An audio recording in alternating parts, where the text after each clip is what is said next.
We need to... There we go. Okay. Center the thingy. Okay. I don't know how to say this name. Well, that got very far. Pronounce Aslauga.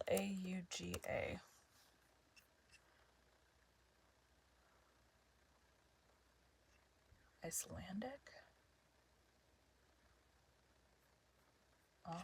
This is not going to be legit, but English, Canada, UK, US. Aslauga. Go with that. I don't know what else.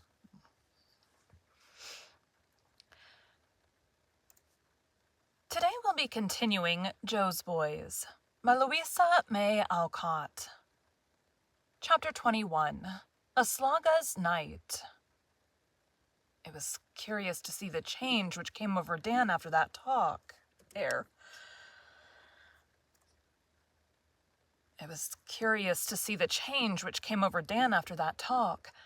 A weight seemed off his mind, and though the old impetuous spirit flashed out at times, he seemed intent on trying to show his gratitude and love and honor to these true friends by a new humility and confidence very sweet to them, very helpful to him.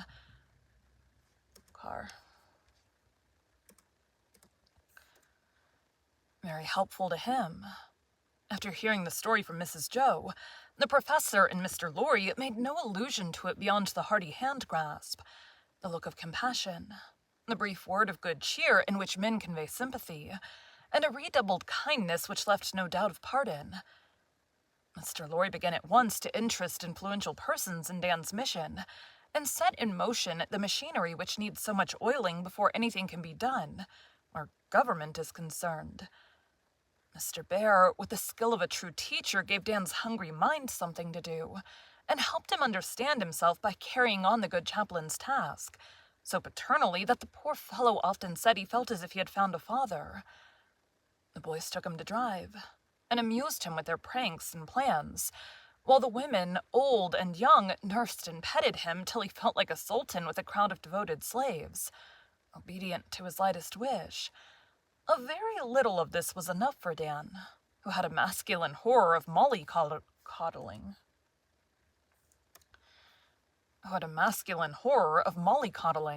And so brief an acquaintance with illness that he rebelled against the doctor's orders to keep quiet. And it took all Mrs. Joe's authority and the girl's ingenuity to keep him from leaving his sofa long before strained back and wounded head were well. Daisy cooked for him. Nan attended to his medicines. Josie read aloud to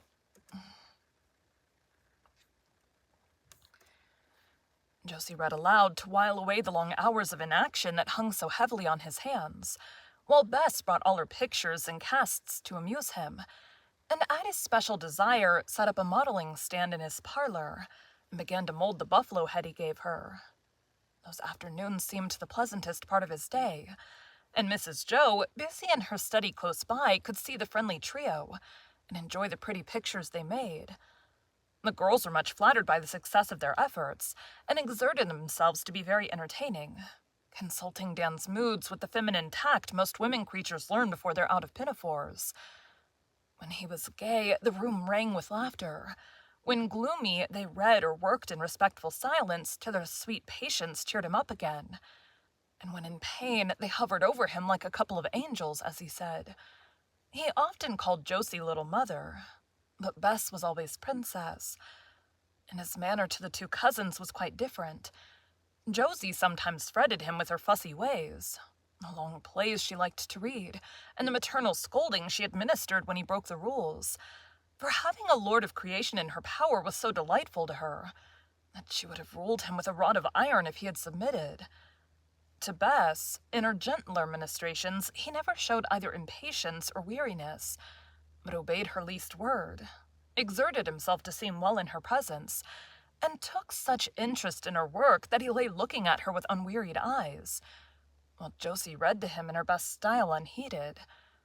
Mrs. Joe observed this and called them Una and the Lion, which suited them very well, though the Lion's mane was shorn and Una never tried to bridle him. The elder ladies did their part in providing delicacies and supplying all his wants. But Mrs. Meg was busy at home, Mrs. Amy preparing for the trip to Europe in the spring, and Mrs. Joe hovering on the brink of a vortex, for the forthcoming book had been sadly delayed by the late domestic events. As she sat at her desk, settling papers or meditatively nibbling her pen while waiting for the divine afflatus to descend upon her, she often forgot her fictitious heroes and heroines in studying the live models before her, and thus by chance looks, words, and gestures discovered a little romance unsuspected by anyone else. The portiere between the rooms was usually drawn aside, giving a view of the group in the large bay window. Bess at one side in her gray blouse, busy with her tools, Josie at the other side with her book, and between, on the long couch propped with many cushions, lay Dan in a many-hued Eastern dressing gown presented by Mr. Lorry, and worn to please the girls, though the invalid much preferred an old jacket with no confounded tail to bother over. He faced Mrs. Joe's room, but never seemed to see her, for his eyes were on the slender figure before him, with the pale winter sunshine touching her golden head, and the delicate hands that shaped the clay so deftly. Josie was just visible, rocking violently in a little chair at the head of the couch, and the steady murmur of her girlish voice was usually the only sound that broke the quiet of the room, unless a sudden discussion arose about the book or the buffalo. Something in the big eyes, bigger and blacker than ever in the thin white face, fixed so steadily on one object, had a sort of fascination for Mrs. Joe after a time, and she watched the changes in them curiously, for Dan's mind was evidently not on the story, and he often forgot to laugh or exclaim at the comic or exciting crisis. Sometimes they were soft and wistful, and the watcher was very glad that neither damsel caught that dangerous look, for when they spoke, it vanished. Sometimes it was full of eager fire, and the color came and went rebelliously, in spite of his attempt to hide it with an impatient gesture of hand or head. But oftenest it was dark, and sad, and stern, as if those gloomy eyes looked out of captivity at some forbidden light or joy. The expression came so often that it worried Mrs. Joe, and she longed to go and ask him what bitter memory overshadowed those quiet hours. She knew that his crime and its punishment must...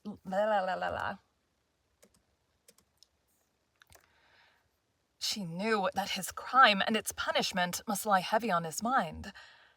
But youth, and time, and new hopes would bring comfort, and help to wear away the first sharpness of the prison brand. It lifted at other times, and seemed almost forgotten when he joked with the boys, talked with old friends, or enjoyed the first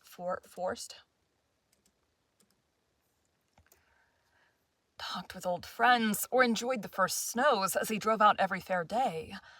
Why should the shadow always fall so darkly on him in the society of these innocent and friendly girls? They never seemed... Stomach made a noise. They never seemed to see it, and if either looked or spoke, a quick smile came like a sunburst through the clouds to answer them. So Mrs. Joe went on watching, wondering and discovering, till accident confirmed her fears. Josie was called away one day.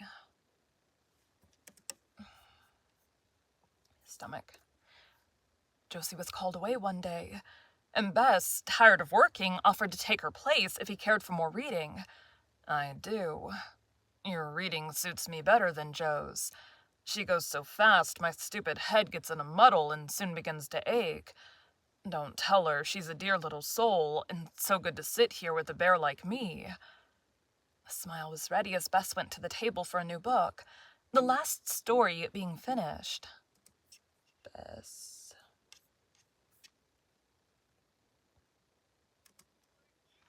Ward in. She talks nicer. You are not a bear, but very good and patient, we think. It is always hard for a man to be shut up, Mamma says, and must be terrible for you who have always been so free. If Bess had not been reading titles, she would have seen Dan shrink as if her last words hurt him.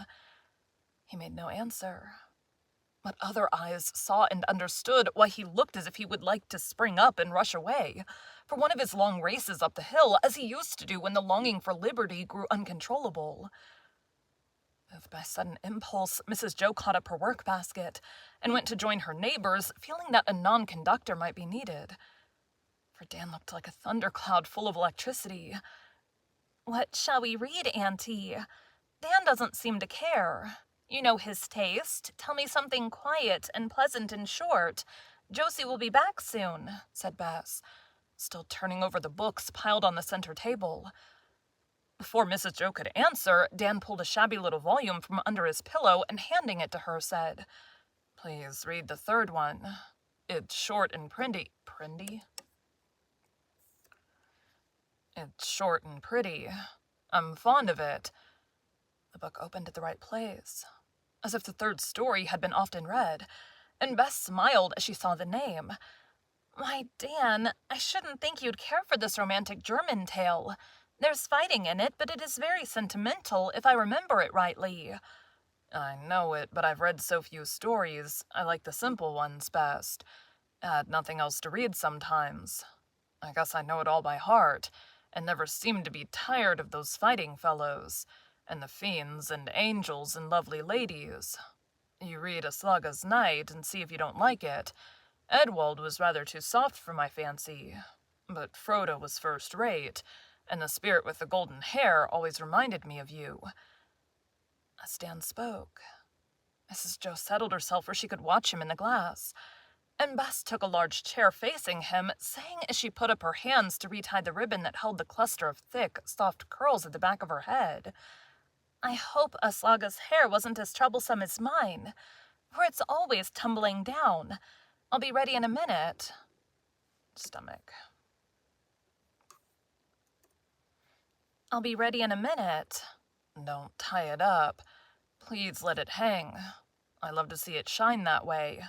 It will rest your head and be just right for the story, Goldilocks," pleaded Dan, using the childish name and looking more like his boyish self than he had done for many a day. Bess laughed, shook down her pretty hair, and began to read, glad to hide her face a little. Her compliments made her shy, no matter who paid them. Dan listened intently on, and Mrs. Joe, with eyes that went often from her needle to the glass, could see, without turning, how he enjoyed every word as if it had more meaning for him than for the other listeners. His face brightened wonderfully, and soon wore the look that came when anything brave or beautiful inspired and touched his better self.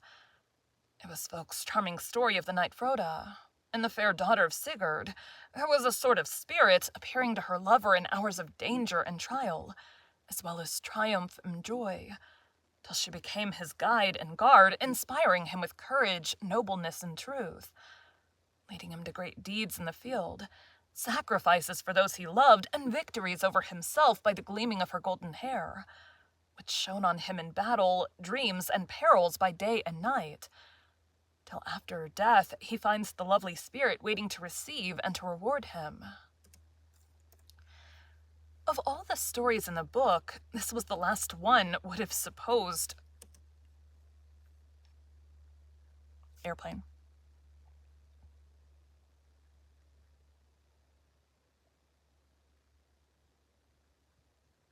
Okay. Of all the stories in the book, this was the last one would have supposed Dan would like best. And even Mrs. Joe was surprised at his perceiving the moral of the tale through the delicate imagery and romantic language by which it was illustrated. But as she looked and listened, she remembered the streak of sentiment and refinement which lay concealed in Dan, like the gold vein in a rock, making him quick to feel and to enjoy fine color in a flower, grace in an animal, sweetness in women, heroism in men, and all the tender ties that bind heart to heart, though he was slow to show it, having no words to express the tastes and instincts which he inherited from his mother.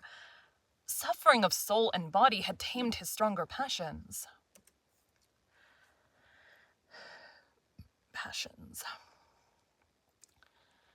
And the atmosphere of love and pity now surrounding him purified and warmed his heart, till it began to hunger for the food neglected or denied so long. This was plainly written in his too expressive face, as fancying it unseen, he let it tell the longing after beauty, peace, and happiness embodied for him in the innocent fair girl before him. The conviction of this sad yet natural fact came to Mrs. Joe with a pang, for she felt how utterly hopeless such a longing was. Since light and darkness were not further apart than Snow White, Bess, and sin-stained Dan. No dream of such a thing disturbed the young girl, as her entire unconsciousness plainly showed. But how long would it be before the eloquent eyes betrayed the truth? And then what disappointment for Dan? What dismay for Bess, who was as cool and high and pure as her own marbles? And Shundle thought of love with maidenly reserve. How hard everything is made for my poor boy. How can I... Stomach. And a text. Guessing husband. No. Sister.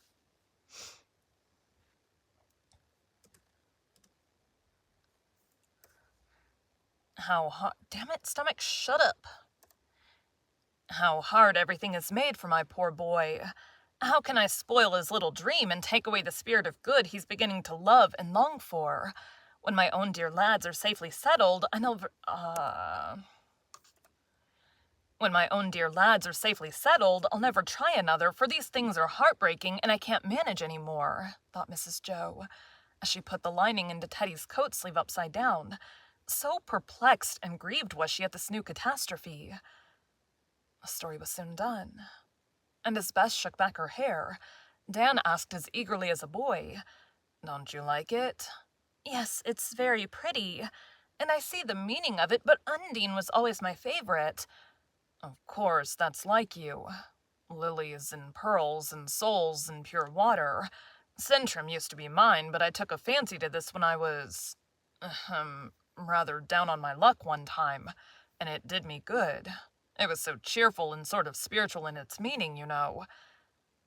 Bess opened her blue eyes in wonder at this fancy of Dan's for anything spiritual, but she only nodded, saying, "Some of the little songs are sweet and might be set to music."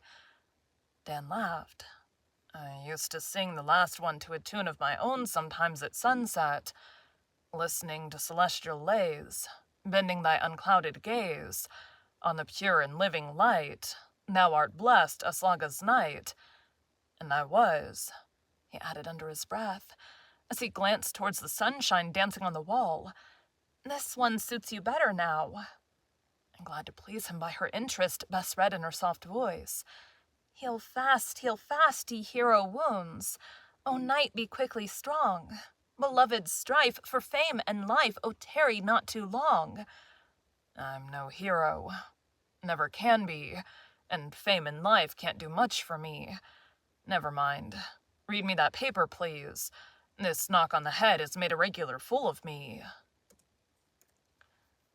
Dan's voice was gentle, but the light was gone out of his face now, and he moved restlessly as if the silken pillows were full of thorns.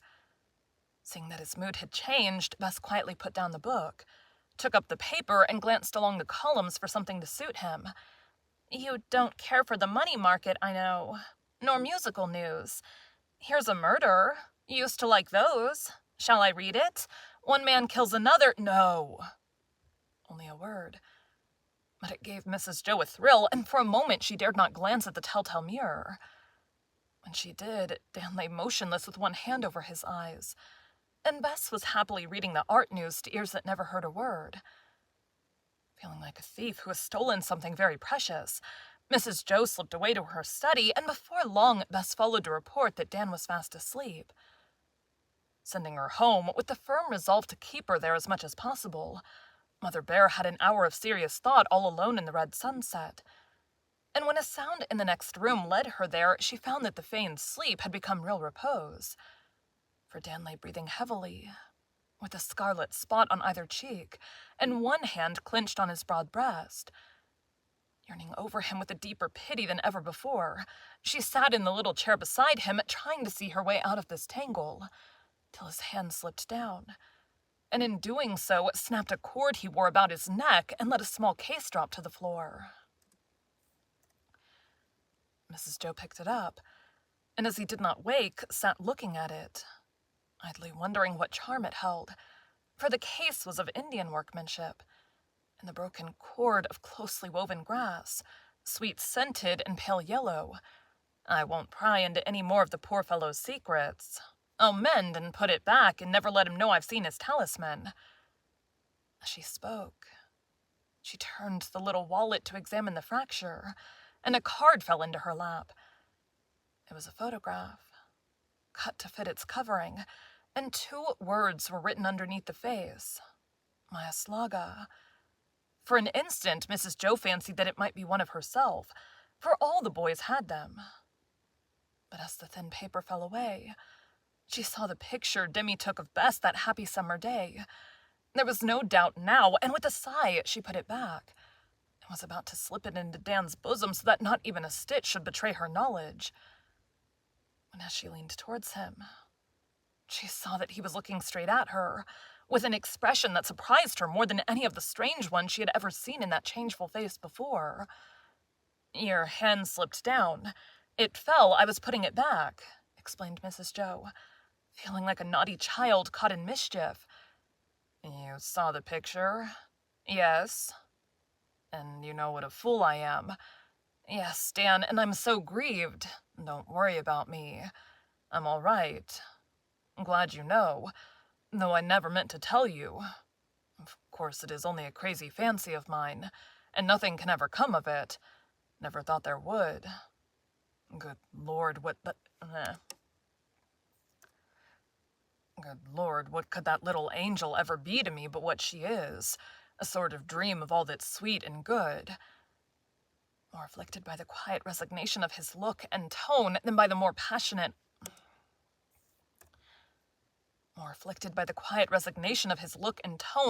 most passionate ardor, Mrs. Joe could only say with a face full of sympathy, "It is very hard, dear.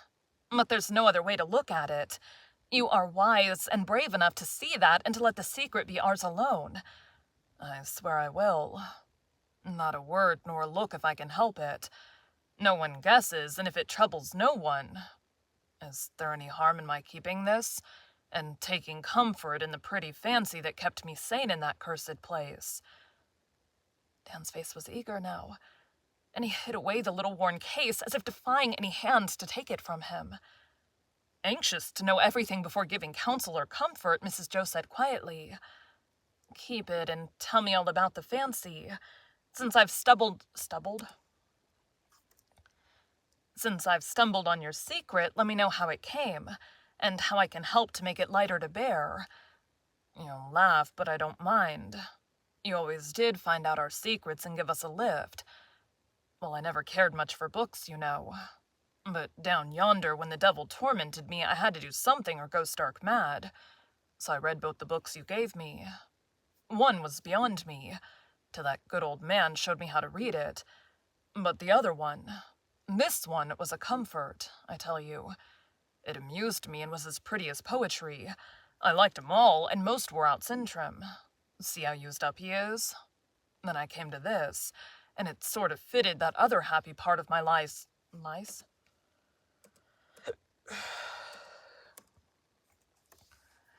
And it sort of fitted that other happy part of my life last summer. Here." Dan stopped a moment, as the words lingered on his lips.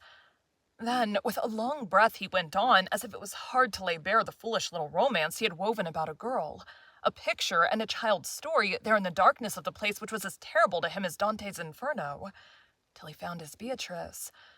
"I couldn't sleep and had to think about something, so I used to fancy I was Folko and see the shining of Aslaga's hair in the sunset on the wall, the gum of the watchman's lamp, and the light that came in at dawn.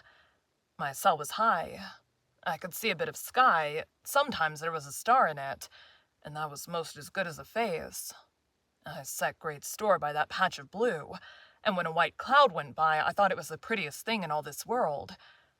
I guess I was pretty near a fool, but those thoughts and things helped me through, so they're all solemn true to me, and I can't let them go. The dear shiny head, the white gown, the eyes like stars, and sweet calm waves that set her as high above me as the moon in heaven. Don't take it away.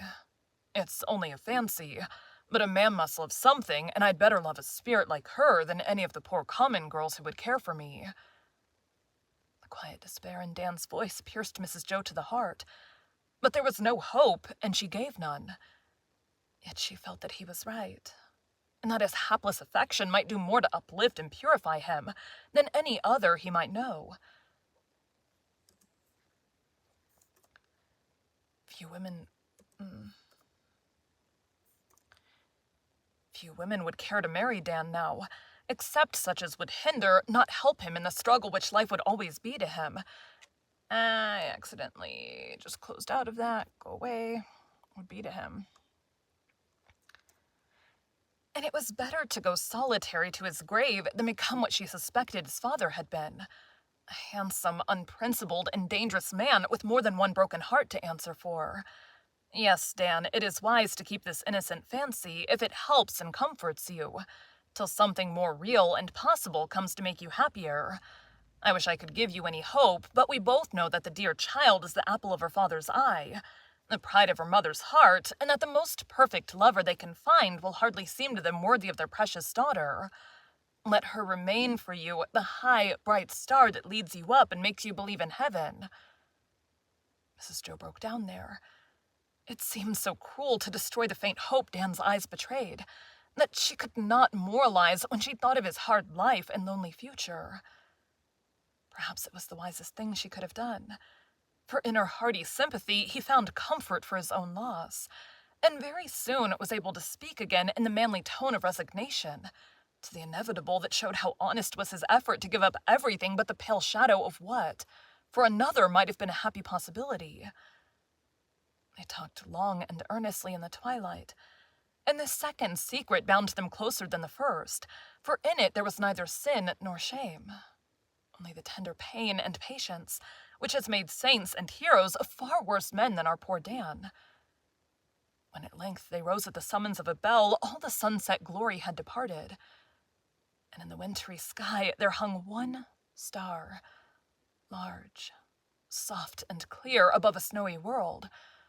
Pausing at the window before she dropped the curtains, Mrs. Joe said cheerfully, "Come and see how beautiful the evening star is, since you love it so." As he stood behind her, tall and pale, like the ghost of his former self, she added softly, "And remember, dear, if the sweet girl is denied you, the old friend is always here to love and trust and pray for you." This time she was not disappointed, and had she asked any reward for many anxieties and cares, she received it when Dan's strong arm came round her, as he said in a voice which showed her that she had not labored in vain to pluck her firebrand from the burning, "I never can forget that, for she's helped to save my soul and make me dare to look up there and say, God bless her." Thank you for joining Bite at a Time Books today, while we read a bite of one of your favorite classics. Again, my name is Bree Carlile, and I hope you come back tomorrow for the next bite of Joe's Boys. Got that part down automatically. Anyways, thanks guys.